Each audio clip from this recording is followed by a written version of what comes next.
Grandpa says he has something to tell you. During the funeral of my husband, who had taken his own life, my 4-year-old granddaughter pointed at his portrait and shouted those words. Startled, I grasped her hand and tried to take her to a waiting room. Immediately, my son-in-law stopped me. The service is starting. We can talk later. Knowing about my granddaughter's mysterious power, he looked pale. I bit my lip and stared at my husband's portrait. You have something to tell me, don't you? At that moment, I decided to uncover the truth, clenching my fist with resolve. I'm Helen, a 63-year-old housewife. I've been married to William, who is older than me and a company president, for 25 years. He's kind and considerate, and we've enjoyed peaceful days together. Thanks to him, I've been able to recover from days of sorrow. Interestingly, we both remarried. We both lost our previous spouses to illness and carried the weight of sadness while raising children alone. At that time, my daughter Amy was 10 years old, and Oscar, my husband's son, was 3 years old. My husband and I met through work, and our similar circumstances led us to naturally become close. Since Oscar was still very young, he didn't seem to understand that he had lost his biological mother or that he wasn't biologically related to me.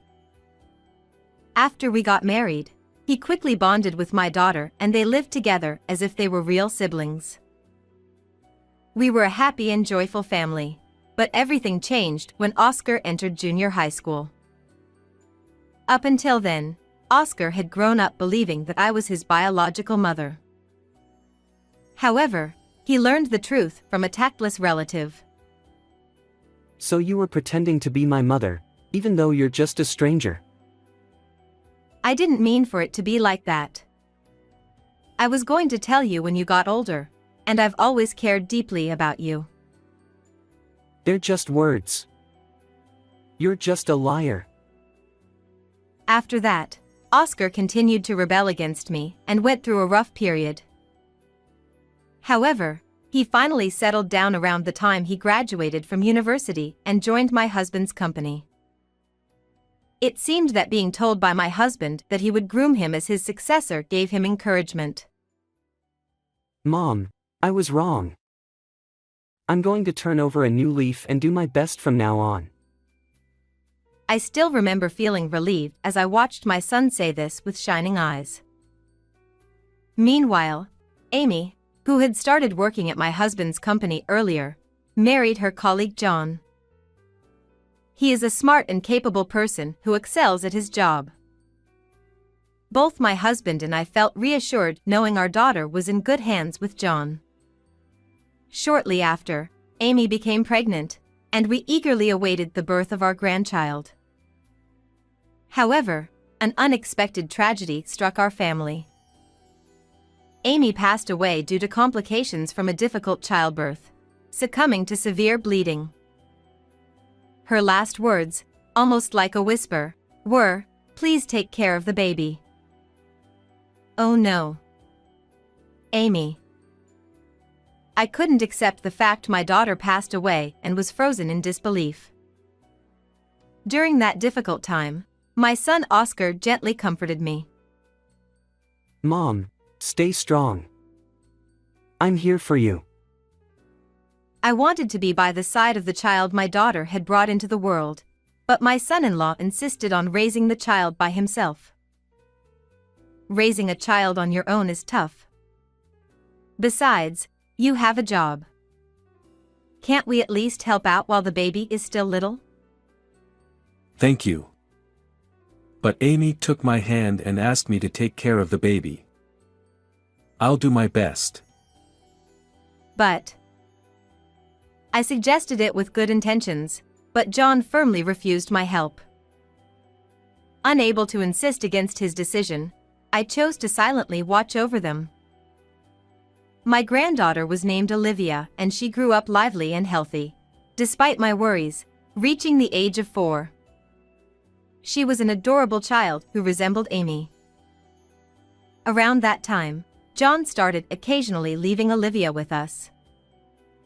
He didn't stay with us often, citing his busy schedule, but we were always happy to see our granddaughter whenever we could. Sometimes when John came to pick Olivia up, I could smell alcohol on him, but I assumed he had social obligations. My husband and I were too focused on our granddaughter to worry much about it. Olivia is growing up so pure and sweet. It's like young Amy has come back to us. She's adorable. My husband adored our granddaughter so much that he cherished every moment with her, playing hide and seek and tag. The sorrow of losing Amy never faded, no matter how much time passed, but spending time with Olivia helped heal that pain. However, something happened that would plunge me back into the depths of despair. That morning, while getting ready for work, my husband made an unusual request for dinner. I'd love some fried chicken tonight. You make it so delicious. Oh, thank you. With such praise, I'll have to put extra effort into it. Look forward to it. Great, I'm counting on you. Well, I'm off. Take care. Have a good day. Little did I realize that such a trivial conversation would be our last. Later in the afternoon, as I was preparing to go grocery shopping for dinner, my son-in-law called. Please stay calm and listen. What? What's wrong? Your husband has passed away. What? My husband suddenly passed away. He fell from the rooftop of a newly completed 5-story apartment building constructed by his company. My son-in-law John was the first to discover him. Apparently, just before the incident, my husband had sent a text to John. He texted me saying, "There's something I'm concerned about in the new apartment. Can you come and check?" So I went, and that's when I found your husband lying there, bleeding from his head. Oh no. I called an ambulance, but it was too late.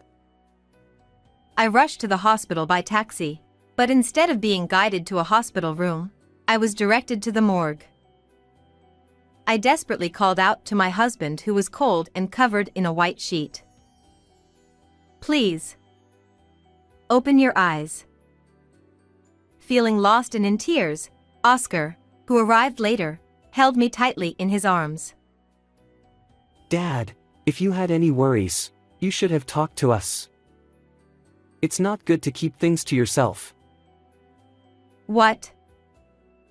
According to the police investigation, his shoes were found neatly arranged on the rooftop, and statements from those involved revealed that my husband had been troubled. It was concluded that he had taken his own life. However, there were no signs of such behavior from my husband, and I can't imagine him leaving me and taking his own life like that. I thought we trusted each other and shared everything. Was that just my belief? Left on the brink of despair, with no energy to even prepare for the funeral, I was grateful that Oscar and John stepped in and took care of everything. And then, on the day of the funeral, since there was some time before the service began, Oscar was greeting business associates near the entrance. I was sitting with John and our granddaughter in the family section, but Olivia, who had been glancing at her grandfather's photo, suddenly stood up and exclaimed, Grandpa says he has something to tell Grandma. At that moment, I was taken aback. In fact, my granddaughter had a mysterious ability. I first noticed it when she was 2 years old.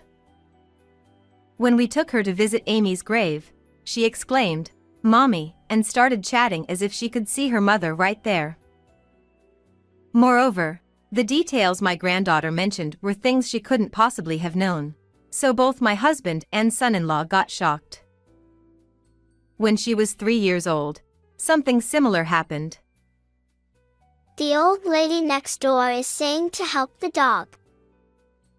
Olivia suddenly said this. The elderly woman she mentioned had passed away a week earlier.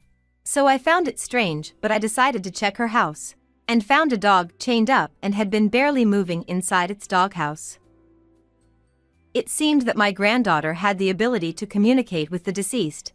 However, John denied it. It's just a series of coincidences.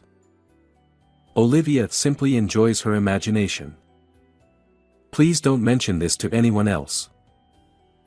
Of course, I had no intention of sharing this with anyone, but I strongly believed in Olivia's abilities. I'm sure Olivia can see my husband. I thought to myself, unable to sit still. I took her hand to take her to a quiet room where we could talk more.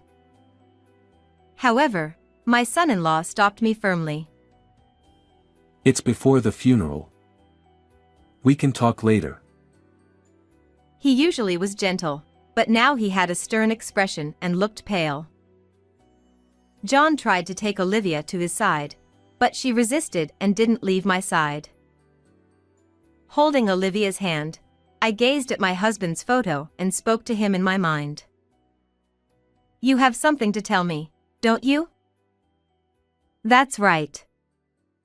He couldn't have taken his own life. My husband left for work with his usual gentle smile, even making a dinner request. There was no suicide note and it didn't make any sense he's gone like that. As I pondered these thoughts, Oscar, who had been greeting attendees, approached the family seats. However, my attention was fixed on John, who seemed tense at that moment. Just then, Oscar called out to John, and the two went outside to smoke. Seeing an opportunity, I took Olivia to the waiting room and finally had a chance to hear her out. The words that came from my granddaughter's mouth were not something a 4-year-old would say, and it was clear that my husband was communicating to me through her. Moreover, it was unbelievably horrifying. I can't believe he's... I was shocked to my core, but Olivia continued with even more astonishing words. Grandma, you're being targeted too. Grandpa says you need to run away quickly. Upon hearing this, a chilling tremor ran through my entire body, prompting me to quickly seek refuge with the police.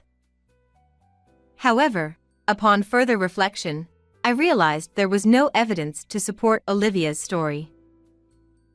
I believe in my granddaughter's mysterious abilities, but I don't think the police would take it seriously. Besides, it would be troublesome if negative rumors about Olivia spread. However, I cannot let the person who harmed my husband get away with it. I will never forgive them.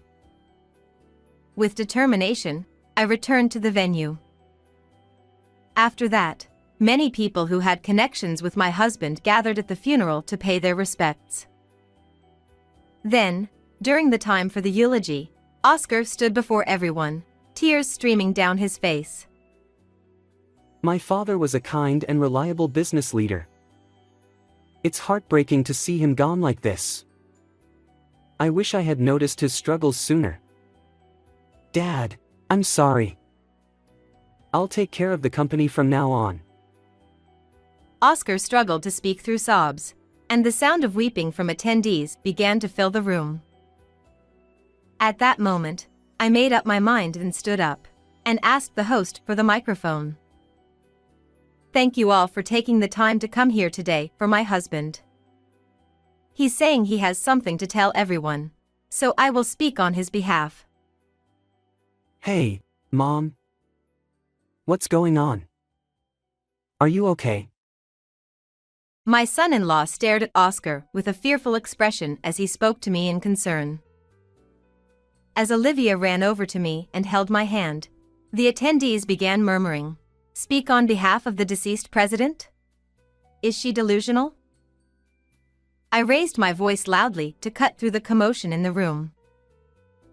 My husband did not take his own life.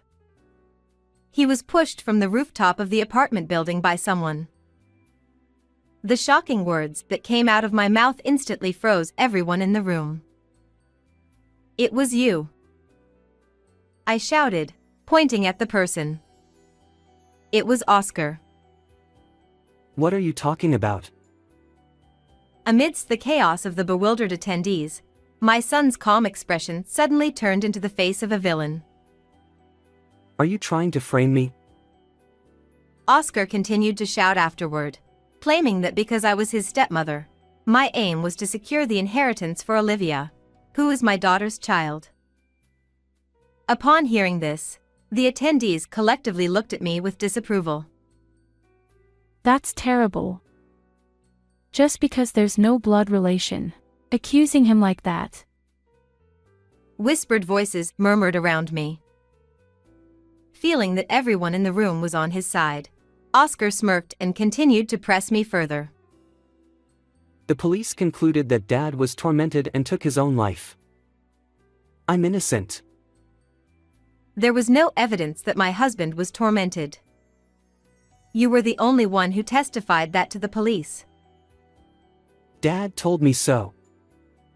He said he couldn't bear to live anymore. He spoke his mind only to me. And his shoes were neatly lined up on the rooftop. Oscar's face turned bright red, his eyes widened, and he raised his voice angrily, spitting as he spoke. I know the reason he took off his shoes on the rooftop. He told me about it. What? What do you mean? Then, I began to recount the circumstances my husband died, which I had heard from Olivia. It was my son who had invited my husband out to see the completed apartment that day. Thanks to you, Dad, I've grown up. Let's wrestle like we used to.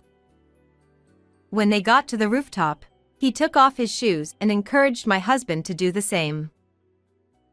At first, my husband was bewildered by the sudden invitation, but he fondly remembered playing like that with his son when he was a child and agreed to join Oscar. Later, after pushing my husband off the rooftop, Oscar arranged his shoes neatly to make it appear as though my husband had jumped on his own. After confirming that his father had stopped breathing, my son sent a text from my husband's phone to John saying, "Come to the new apartment right away." Upon hearing my account, Oscar turned pale, and his lips trembled. Why would you know about that? Only Dad should have known. My husband is here, and he's angry at you. You're coming after me next, aren't you? As Oscar realized I knew everything, sweat poured from his forehead. Dad, are you really here? But I had no choice. Because it's his fault. Resigned to his fate, my son began to confess everything that had happened. In truth, my husband had assessed that Oscar lacked the capability to run the business. He had informed both John and Oscar that he intended John to be his successor, with Oscar placed under him. However, unable to accept this decision, my son had plotted and carried out a plan to eliminate both my husband and me. Amy and I both thought of you as a true family, so this is really disappointing. I've recorded everything you just said, so I'm going to submit it to the police as evidence. What? I'm not letting you do that. Enraged, Oscar tried to strike me, but immediately after, it was my son who screamed in pain. Ow! Let go of me. It was John who had twisted his arm and stopped him. He told me that he was entrusting me with the company and his son. I was planning to pass the presidency to Oscar once he grew into the role of CEO. Despite saying that, my son-in-law seemed wary of Oscar. He sensed something amiss in Oscar's actions and behavior, suspecting that he might be up to something nefarious. Upon hearing Olivia's words at the funeral, John realized his suspicions might be true. John had tensed up at that time for that very reason. Hand over the presidency. Don't lie. You're planning to take over both the company and the inheritance. Everyone wants money, right? Someone among the attendees must have called the police, as they entered the venue at that moment. Suddenly, Oscar's eyes welled up with tears, and he clung to me. Please, help me. We're family, right? What? How can you even say that? Besides, I'm cutting all ties with you. Whatever happens to you is no longer my concern. Hey! Don't be so cold. Please. Just don't let the police take me. Make sure you pay for your crimes. As I spoke these words coldly, Oscar seemed to realize that nothing he said would change my mind. He collapsed to his knees. Afterwards, he was found guilty and sent behind bars. By taking my husband's life, he forfeited any rights to inherit the company or its assets. There was no one among the relatives to support him. Even if he were to return to the outside world, he would live a tough life. Meanwhile, I am now living with my granddaughter and son-in-law. Thanks to the adorable Olivia, who is growing up healthy, I am slowly regaining my spirits. Today, I placed freshly made fried chicken, which my husband loved, in front of his photograph, and talked to him. Thank you. I'm doing well.